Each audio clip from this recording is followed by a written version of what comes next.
and sometimes it won't. But you see, people who get the desire to get a word from God from a prophet are in dangerous ground.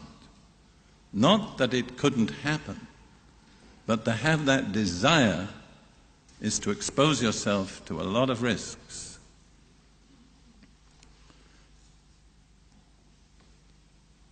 I want to give you now just a list of some people who are candidates for deception. And as I go through this list, I invite you to check with yourself. It's not a complete list, but at least it gives you some idea. Here they are, candidates for deception. Those who rely only on subjective impressions.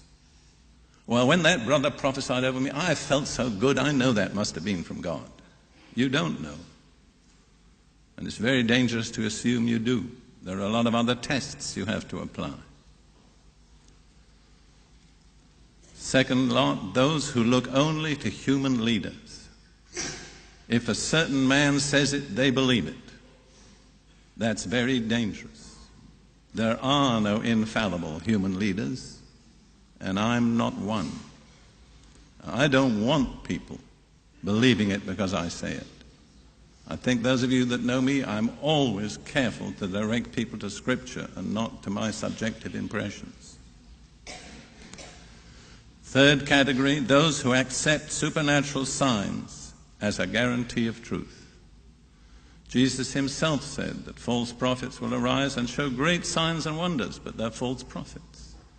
So the mere fact that something supernatural takes place is not by itself a sufficient guarantee that the person who produces it is a true prophet.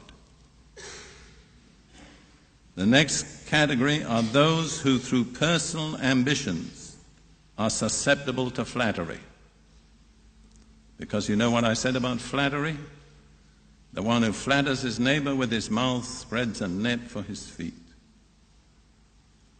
Not being preachers, most of you, you don't know how preachers like to be appreciated. And that's reasonable, that's perfectly fair.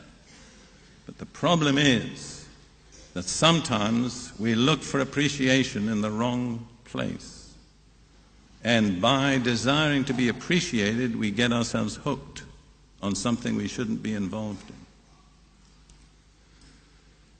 The next category is those who are unwilling to face the possibility of suffering or persecution. Sooner or later, they are bound to be deceived, because the Bible warns us so clearly we must expect to face suffering and persecution. Peter says in his first epistle, chapter 4, verses 1 and 2, because Christ suffered in the flesh, arm yourselves with the same mind. In other words, be prepared for suffering. My comment on that is that a large number of God's people today are being sent out unarmed. They haven't seen this fact that suffering happens. It's part of the Christian life. It's part of God's way of dealing with us.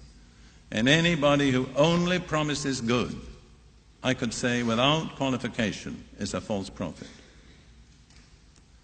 And then, finally,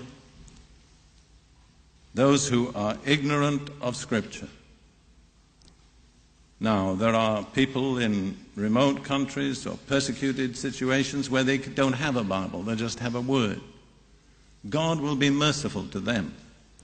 But for you and me who have the whole Bible easily available, if we don't study our Bibles, we are candidates for deception. We deserve to be deceived.